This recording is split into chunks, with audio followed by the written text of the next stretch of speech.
I'm Gabe Puente, CEO of RGV Vision Media, and this is our podcast, where all entrepreneurs, small business owners, and leaders come in to get insightful information from other business owners in our network of individuals who can add value to your company, organization, or business. Well, Dr. Guajardo, welcome to the RG Vision podcast. Happy Halloween. Happy Halloween, Gabriel. Yes, indeed. Thank you, and I appreciate the invitation. Yeah, and thank you for these amazing costumes. All right, you bet. I just thought that in the spirit of Halloween, we should be about it, right? That's it. Okay. All right. Now let's go. Oh man. So now you can hear us. Dr. Guajardo, welcome to RG Vision Podcast. We have Dr. Guajardo, the CEO of the Museum of South Texas History, with us this morning. Welcome. Thank you very much. I really enjoyed our conversation last time. Sometime in the last maybe year or so, we had a visit and we talked about the Underground Railroad into South Texas. And I noticed that one of your staff members has been about exploring his own genealogy, and actually, out in a big room that you have outside of the studio, he and the staff are looking at the lineage. Yeah, because, it's me personally, it was really hard for me to find the lineage of my history, because it goes further, it crosses borders. So it's a little harder, I guess, for me. But that's a beautiful thing about the South Texas, the Museum of South Texas History. We get to go over there and learn about the rich history that we have here in South Texas and the people who started it here. So how did you come about the Museum of South Texas History? First, just let us know a little bit about your history, your background, and how you came to this position. The part of this is a personal story. Part of it is also my own professional trajectory, if you will. I was born south of the border, and my family came across when I was 4 years old.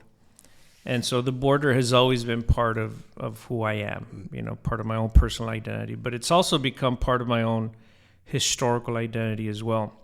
When I went to the university, I went to UT at Austin, and one of the reasons that I went to UT at Austin was because one of my high school teachers told me that I should look at the University of Texas because there was a professor there that he said, and so the fellow who told me this was a historian named Hubert Miller, Dr. Hubert Miller, who was a historian at Pan American University at the time. And so he used to teach a class at Ed Cauchosa High School where I was a student as part of a program that the high school had. And so Dr. Miller one day pulled me out of class and he asked me where I was going to go to college. And I told him that my friends and I had applied to the University of Houston. And he asked me why. And I said, well, because we want to go watch Earl Campbell play. Well, who wouldn't want to go Who wouldn't, to Houston? Right? And so Earl Campbell was with the Houston Oilers at the time. And he said, you should think about the University of Texas, he said, because there's a professor there who's from South Texas. He's from Brownsville. His name is Americo Paredes, he said. And so that was interesting to me, and it stuck with me. And Dr. Miller, I really valued, and I valued his opinion and the whole thing. And so I got my buddies with whom I had applied to the University of Houston. We had all gotten in, and I said to them, hey, Dr. Miller just had this conversation with me, and he's encouraging me and us to go to UT or to apply to UT. So we all applied to UT. We went to UT.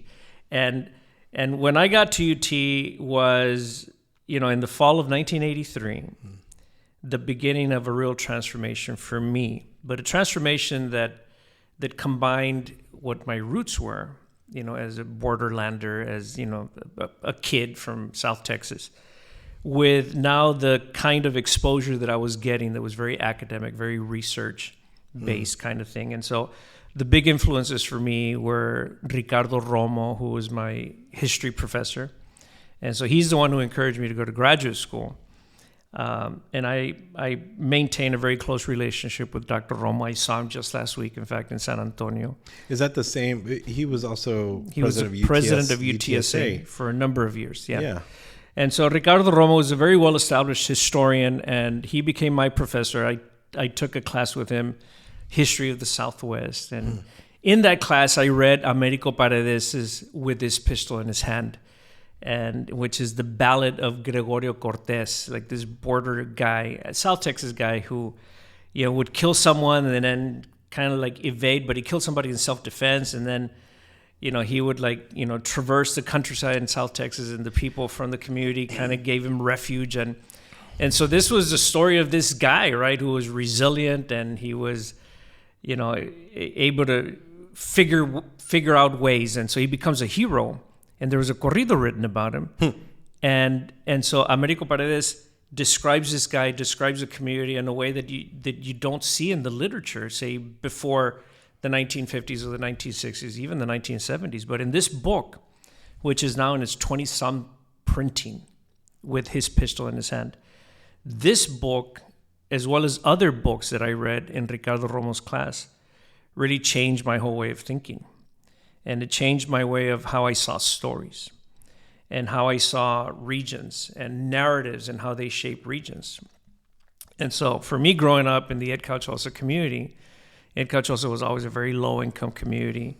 And so we had this very dubious distinction, as the poorest school district in the state or the second poorest school district in the state. Yeah, because that's the narrative that has been told. That's the narrative. And so that narrative then, was extrapolated to the whole region. And so the region is very poor. The region is the backwoods. The region is like third world country, kind of status. But it didn't feel that way, however, growing up, because teachers were always, doing their best and loving, students at what they did. The community always rallied around kids. And so my my neighbors were always very supportive. And so the reality was one and the perception was another. And so when I went to the university, I had this kind of this dissonance. Yeah, was it I guess talk about that experience. Was it a culture shock? Were you prepared for what you experienced at UT your freshman year? Well, yes and no.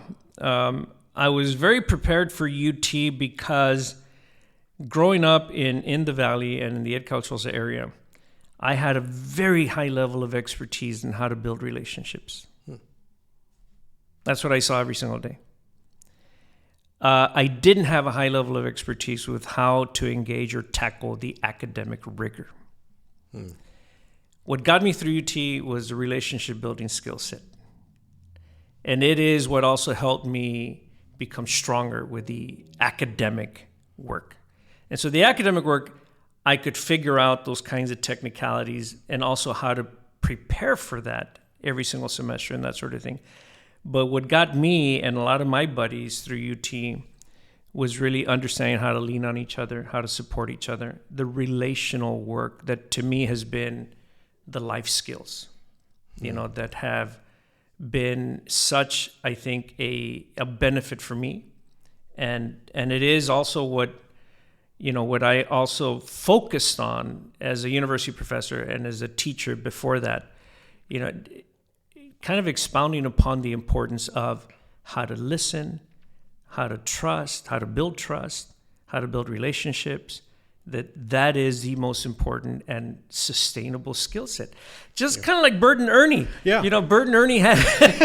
Well, because what you're talking about is the emotional intelligence, in my opinion, that people started, I guess just the general public, and especially in the business community, started recognizing that these are some really important factors to consider whenever you're looking at leaders that are leading organizations, in your case, and also in corporate America, that, generally they would have a high IQ in whatever, industry or perspective, profession that they had.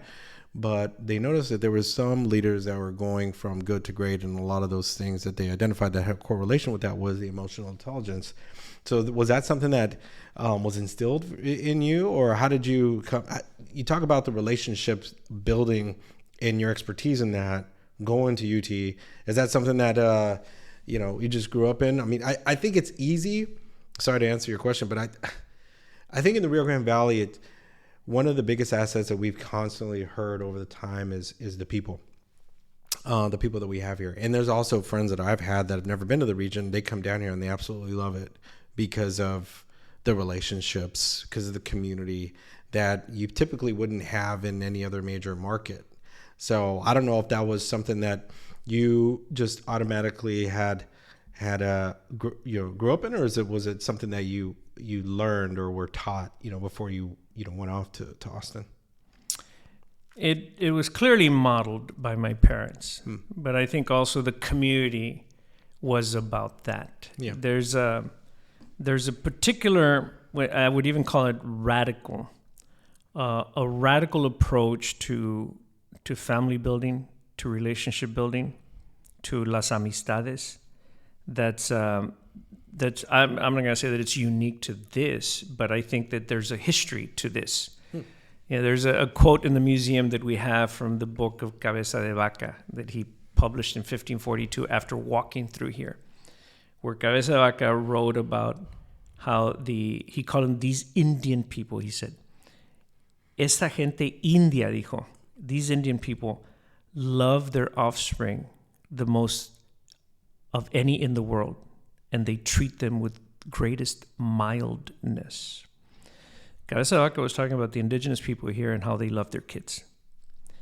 And so I think that actually resonates very loudly and is very aligned with even the most empirical research of this region. I mean, observationally, yes, but there is research that suggests that the kind of relationship building processes here are at the core of everything. It's at the core of how we do education. It's at the core of how we do business development. It's at the core of how we do any kind of enterprise, really. Like if you don't have some level of awareness and competence with how to engage the reality of the family and the high value that the family and the region places on children, you're missing out. You will not be as successful. You won't be as productive. You won't be as optimal in your yield, whatever it may be that your line of work may be.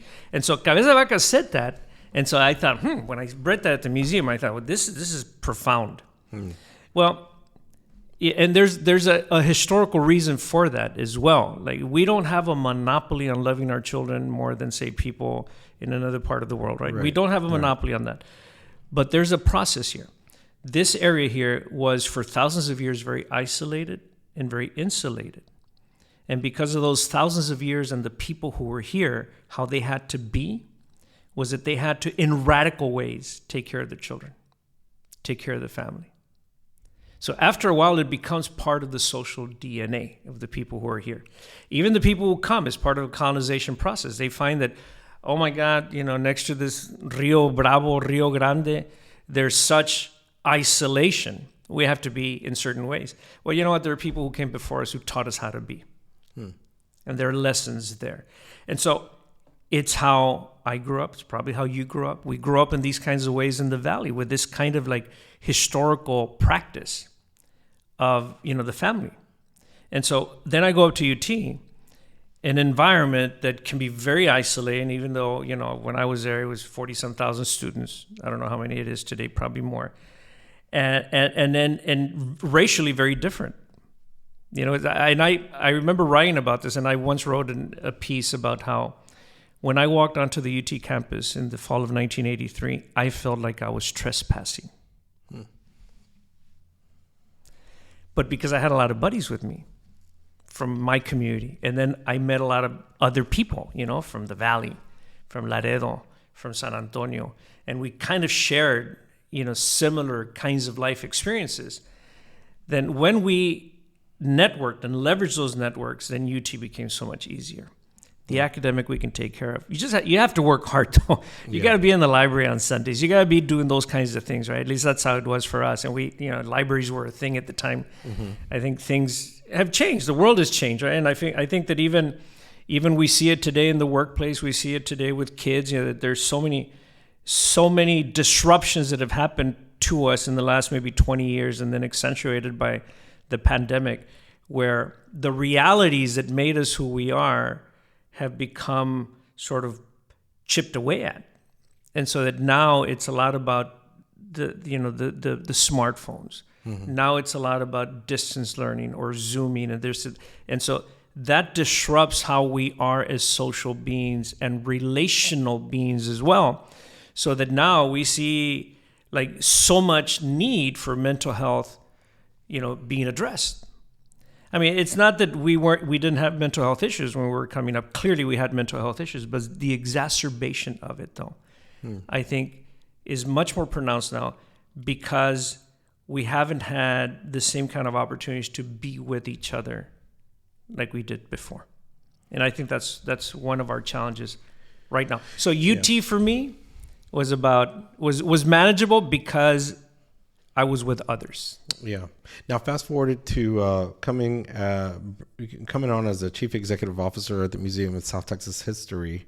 What was the biggest challenge that you faced when you were, first day on the job? There were several challenges that, and those challenges are sort of sustaining challenges. One of the challenges that to this day is a big challenge is the perception that people had and people have of the museum. And so and I remember because I was a consumer of the museum. I wrote part of my dissertation in the archives at that museum, many years ago. But there was this perception that the museum was not including the story, say, of Mexican American people. There was that perception.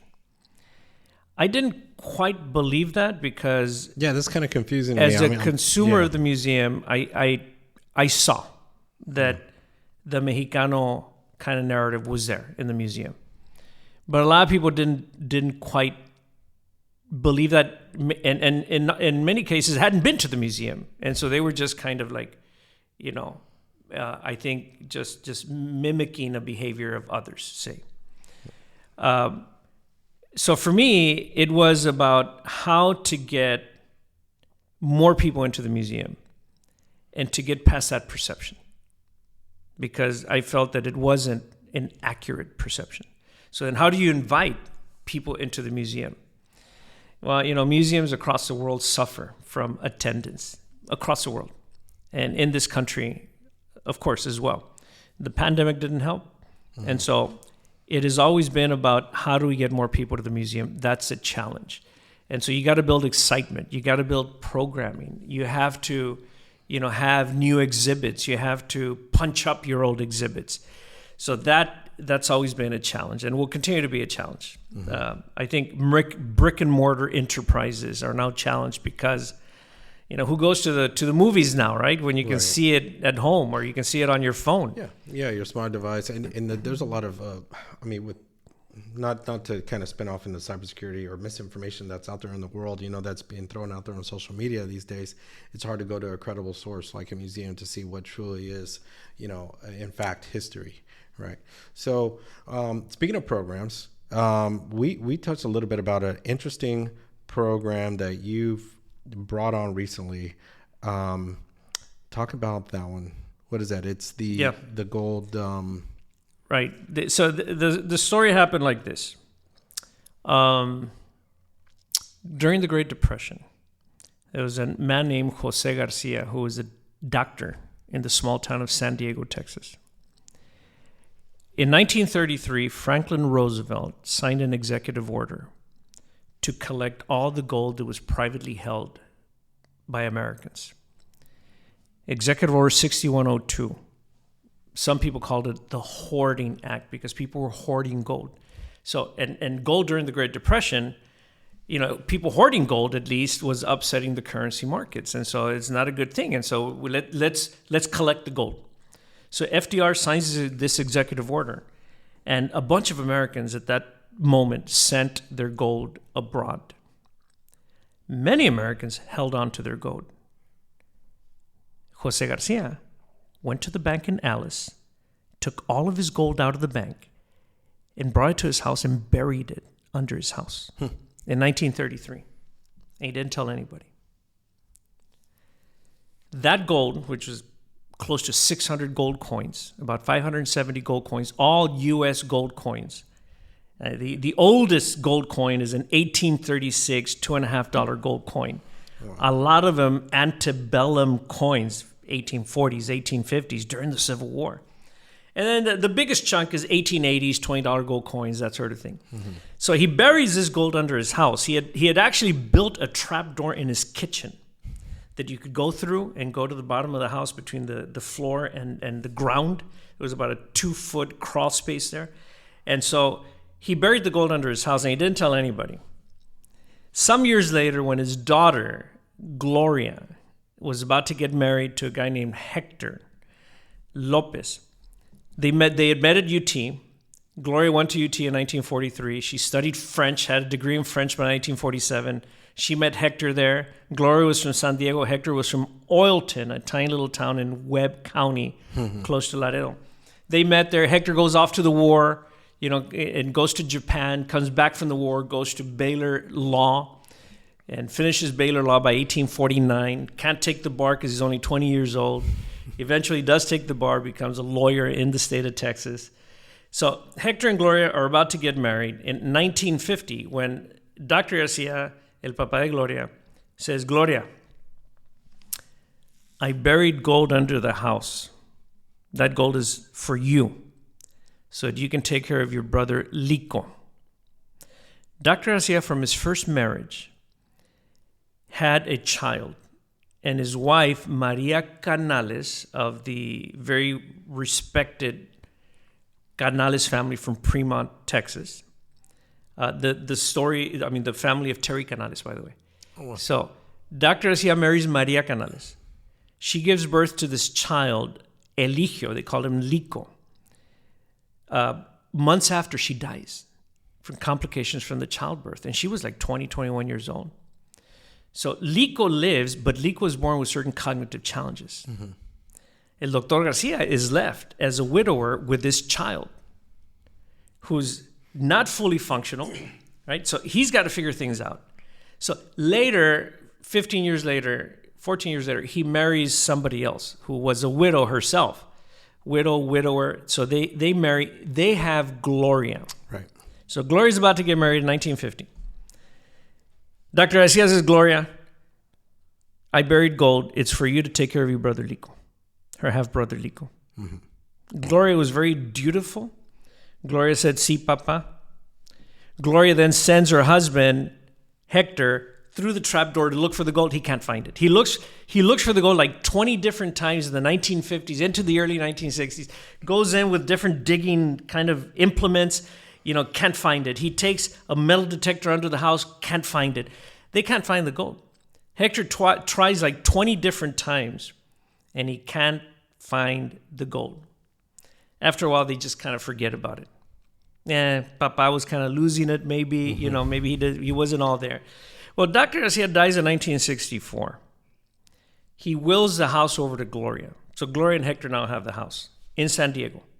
Gloria and Hector live in Alice. They actually take in Dr. Garcia when he's elderly. When he dies in 1964 and they assume ownership of the house, they hold on to the house in San Diego for years. In 1976, they decide to sell the house. They sell it to this guy named Alejandro. Alejandro raises his family in that house in San Diego for 25 years until the year 2002, when he experiences a plumbing problem. The sewer line broke. So he summons the town plumber, this guy named Serafin, to come fix the water line, actually to replace the water pipes. Serafin brings his girlfriend, this girl named Connie. Serafin goes through the trap door, and then he finds that he doesn't have enough space to maneuver. It's a 2-foot crawl space. There isn't enough space. So he begins to dig to make more space. And as he digs, he unearths this huge clump of mud enmeshed with gold coins. Oh, wow. That's a plumbing job. That's like a plumbing job of a lifetime. So he begins to pull the gold coins out of the mud, and he puts them in his pocket. Fills his pockets with gold coins, comes up through the trap door and says to Connie, guess what I found? And Connie says, there's no way. He says, see that Folgers can over there? 39-ounce Folgers can? Give me that can. They had tools in it. He takes the can through the trap door under and begins to fill the Folgers can with gold coins. Oh, wow. Emerges through the trap door. They go out to their vehicle. They take all the gold there. They come back, and I don't know how many trips they made filling that thing, but they take all of the gold they can find Serafin does. And they don't tell anybody. Wow. And the family is there in the house. They come back the next day to continue the plumbing job. But in those ensuing days, though, Serafin, who was very, very secretive with this, he and Connie, Serafin begins to peddle some gold coins in the community. Sells one for like a $20 gold coin, sells it for $20. And a friend says, hey, that's worth much more. So he sells another one for like $25. And they say, come on, man. So he sells another one for $400. Well, after a while, word gets out. The owner of the house, the guy named Alejandro, Alejandro finds out that Serafin took something from under his house. So he goes and he confronts Serafin. And he says, Serafin, you took something from under my house. It belongs to me because it's in my property. Serafin says, finders keepers. Oh, my God. Wow. Alejandro says, no, it belongs to me. So they go back and forth, and forth. They sue each other for ownership of the gold. Now, during this time, word is getting out. And then when this thing goes to trial, it's like plastered in the headline. It's a headline story, right? The front page story in the local papers. In Alice lives Gloria. Gloria learns of this story. Which is happening in San Diego. In San Diego. Yes, the house is in San Diego. The house that Gloria grew up in, right? Yeah. And so, but she had sold to this guy named Alejandro. Right. And so Gloria and Hector then decide, let's go talk to them because this is really my gold. Gloria is saying, this is my birthright. My father gave it to me. Now, Gloria and Hector, by this time, they do very well. Gloria was very savvy. She was kind of running Hector's businesses. Hector was an attorney, an oil and gas attorney. They had done very well. So they really don't need the gold, but they do need the gold from an emotional standpoint, right? Family standpoint, birthright standpoint. Gloria goes to the two of them, she and Hector. Serafin, the plumber, says to Gloria, finders keepers. Alejandro says, no, it's mine. It's under my house. Gloria then enters the lawsuit. She essentially sues the two of them. In 2004, a Duval County court decided that the gold belonged to Gloria. Gloria would take the gold.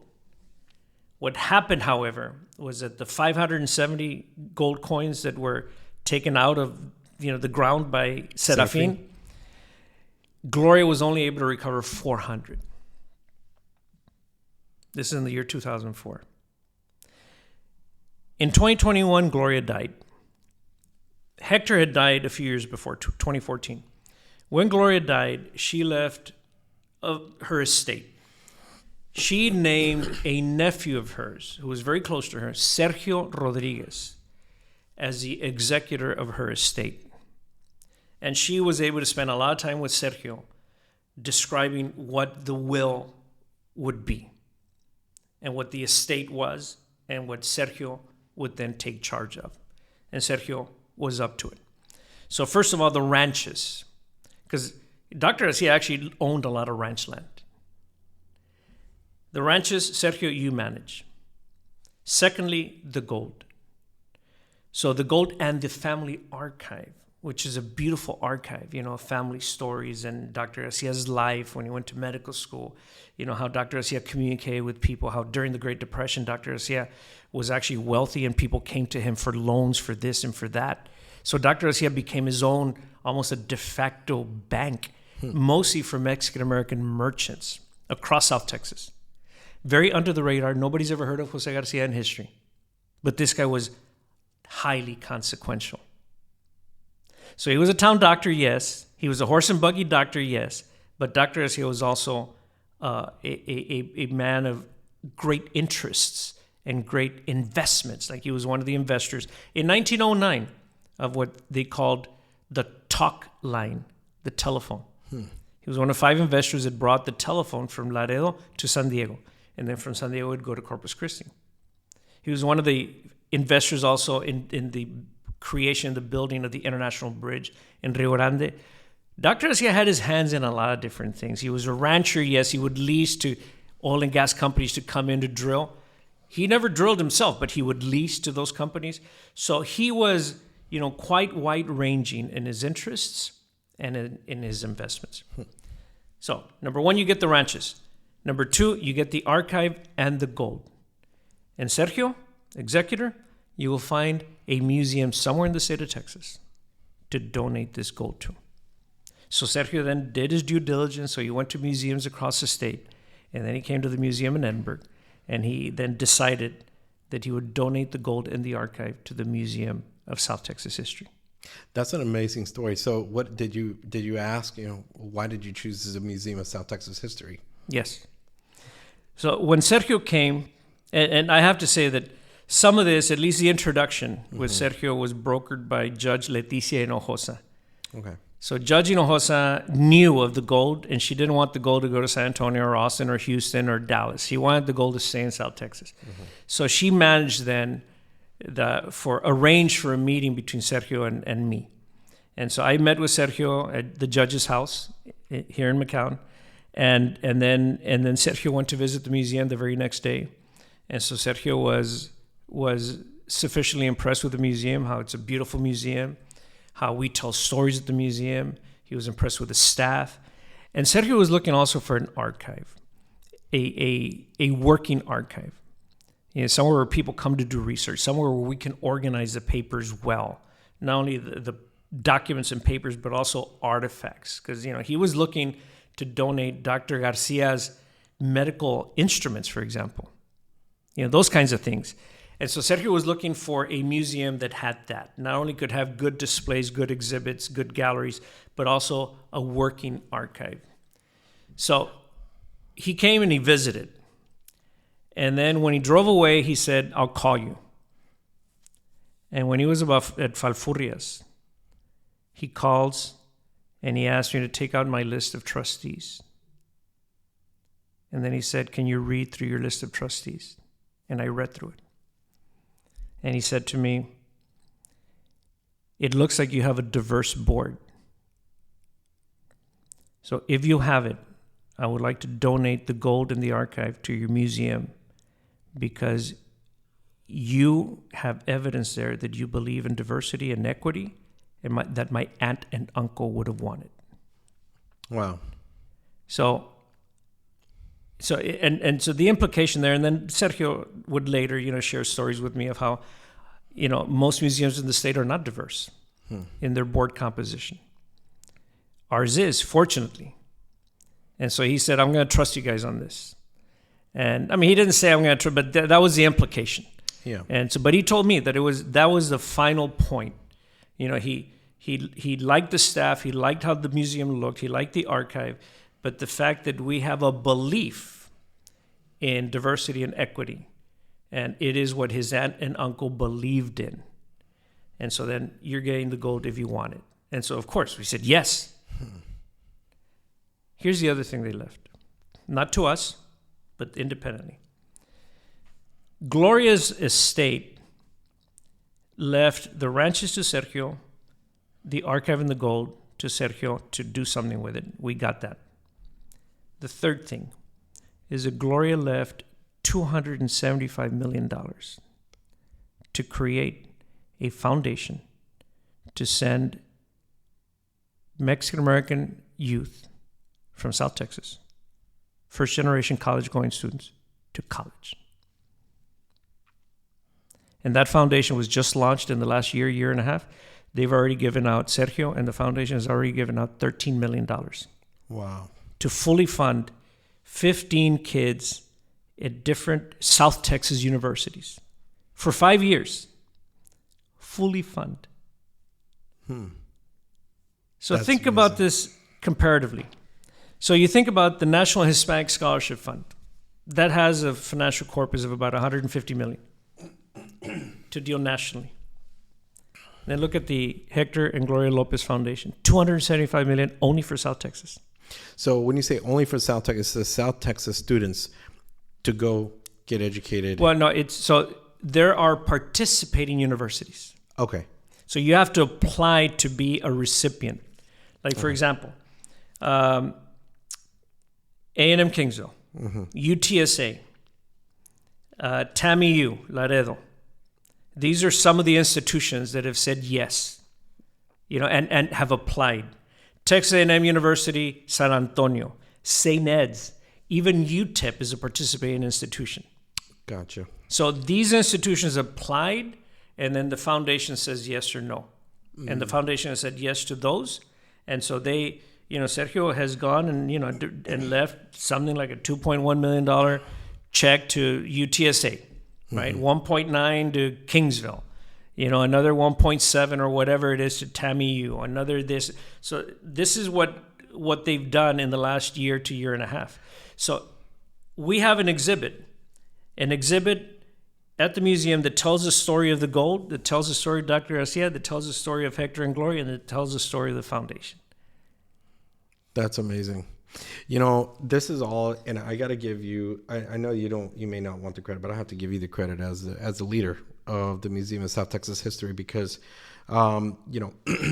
just having, incorporating diversity, equality, and inclusion, especially at the board level, isn't something that it's like, I'm doing this because of X. It's just the nature of, what the museum needs, right? And so you're starting to see the benefits of that. And it's pretty interesting. It does definitely say something. Also, the organization of the museum and the passion behind, the history of South Texas really goes into the beauty and how people can respect the location whenever they walk into it, is all because of the leadership that I believe you've brought to the community. So thank you so much for everything you've done for the community, especially for the Museum of South Texas History. I love the fact that you can tell stories, because I resonate with that, because that's one of the reasons why I came down. Not obviously not about, I don't know as much history, but I did know that the Rio Grande Valley had plenty of stories to tell that the national media didn't know about. And so the intent was to just start telling the stories of the Rio Grande Valley so that we can change the narrative.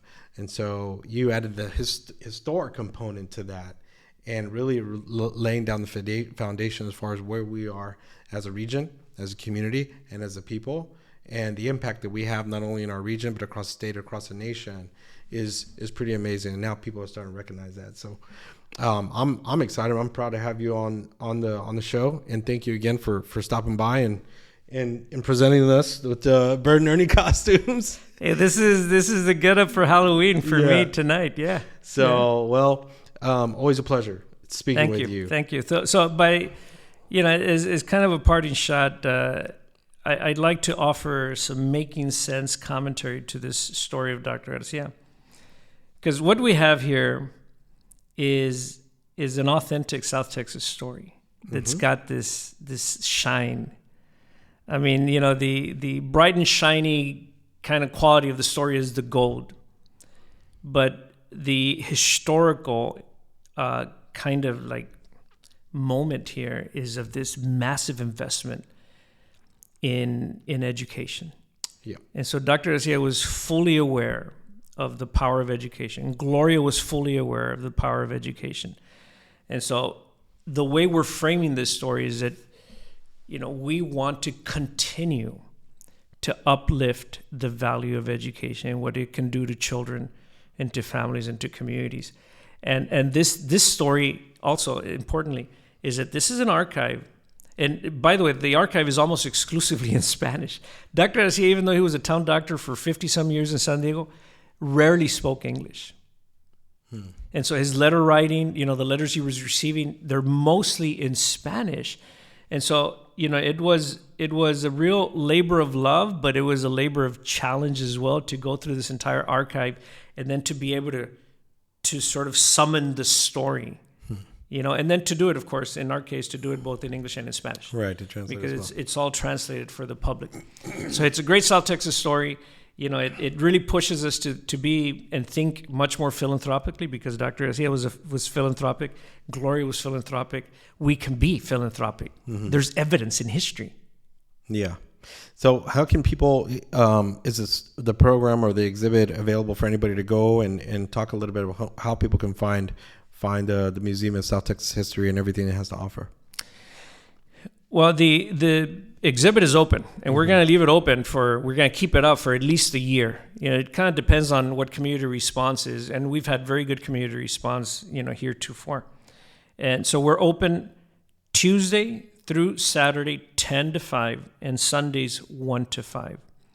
And so you go to the museum and you go to the old 1910 jail, and on the second floor is where we have our rotating exhibit space. And that's where we have Dr. Garcia's gold exhibit. Wow. What's the address? The address is 200 North Klosner in Edinburgh. So if you go to the very center of town, you see the big kind of, huge courthouse that it was just completed. And so just north of the courthouse is where the Museum of South Texas History is. It's an old building. It's the oldest building in the community, the old 1910 jail. And so around that is an entire museum campus. And so we invite people to come and see the exhibit and to see, the rest of the museum. The people want more information. What's the website and phone number? The website is mosthistory.org. So that is Museum of South Texas History, mosthistory.org. And the phone number is 956-383-6911. Dr. Guajardo, thank you again. CEO of Museum of South Texas History. Thanks for stopping by. Thank you very much. Appreciate it. Thanks again for listening to RG Vision Media Podcast. Look, if there's anything you want to hear about, listen to, be sure to follow us and also email us at info@rgvisionmedia.com. Stay tuned for our next episode.